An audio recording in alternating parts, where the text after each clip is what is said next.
World champion ठरल्यानंतर नागपूरची कन्या दिव्या देशमुख ही नागपूर विमानतळावर पोहोचलेली आहे। तिचं जंगी असं स्वागत केलं जात आहे। ग्रँड मास्टर दिव्या देशमुखचं जंगी स्वागत नागपूर विमानतळावर केलं जात आहे। दिव्या ही नुकतीच वर्ल्ड चॅम्पियन ठरलेली आहे।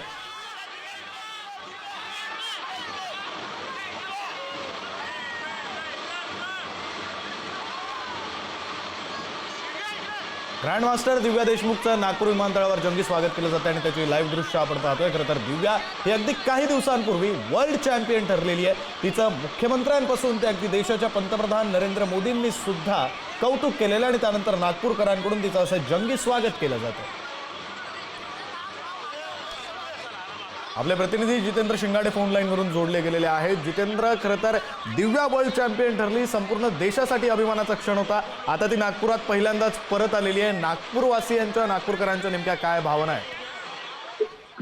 नक्कीच, कारण ज्याप्रमाणे दिव्या देशमुख हिने विमेन्स वर्ल्ड चॅम्पियनशिप मध्ये विजय प्राप्त केलेला आहे, त्यानंतर नागपुरात जी आहे ती आता पहिल्यांदा नागपुरात पोहोचलेली आहे आणि नागपूर विमानतळावर जी आहे ते मोठ्या प्रमाणात दिव्या देशमुखचं स्वागत करण्यात येत आहे।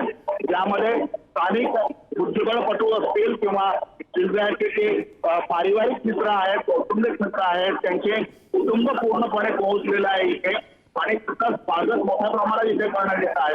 मोठ्या प्रमाणात जे नागपूरकर आहेत ते नागपूर विमानतळावर आता दाखल झालेले आहेत आणि तिथं देखील आता नागपूर विमानतळावर पोहोचलेली आहे आणि तिथं स्वागत करण्यात येत आहे। ढोल ताशा लावण्यात आलेला आहे आणि त्याप्रमाणे 19व्या वर्षी तिने आपलं वर्ल्ड चॅम्पियनशिप जिंकलेलं आहे। त्या या वर्ल्ड चॅम्पियनशिपचं जे स्वागत आहे ते मोठ्या प्रमाणात करण्यात येत आहे, कारण कोणी जिंकलेलं असतं, म्हणजे प्रतिस्पर्धी जी होती कोनेरू हम्पी, तरी जे विजेतेपद आहे ते भारतालाच मिळालेलं असतं।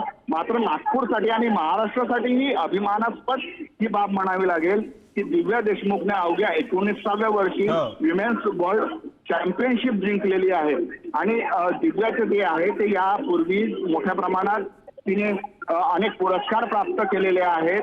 अगदी लहान वयापासून ती या केसमध्ये सहभागी झालेली होती आणि या वर्ल्ड चॅम्पियनशिप जिंकल्यानंतर तिचं मोठ्या प्रमाणात नागपुरात स्वागत करण्यात येत आहे। नागपुरात जे दिव्याचे चाहते आहेत किंवा बुद्धिबळपटू आहेत, बुद्धिबळपटू प्रेमी आहेत, ते नागपूर विमानतळावर दाखल झालेले आहेत। सुमारे 9:30 ते 9:45चा वेळ झालेला आहे, मात्र मोठ्या प्रमाणात तिथे स्वागत करण्यात येत आहे। याचबरोबर महत्वाची गोष्ट अशी की मुख्यमंत्र्यांनी देखील दिव्या देशमुख तिच्याशी संवाद साधलेला होता, व्हिडिओ कॉलवरून तिचं अभिनंदन केलेलं होतं। केंद्रीय मंत्री नितीन गडकरी यांनी तिचं अभिनंदन केलेलं होतं आणि दिव्या देशमुखचा जो नागरी सत्कार आहे, एक नागपूरकर म्हणून वर्ल्ड चॅम्पियनशिप मध्ये जिंकल्यानंतर तिचा नागरी सत्कार देखील आता शनिवारी आयोजित करण्यात आलेला आहे।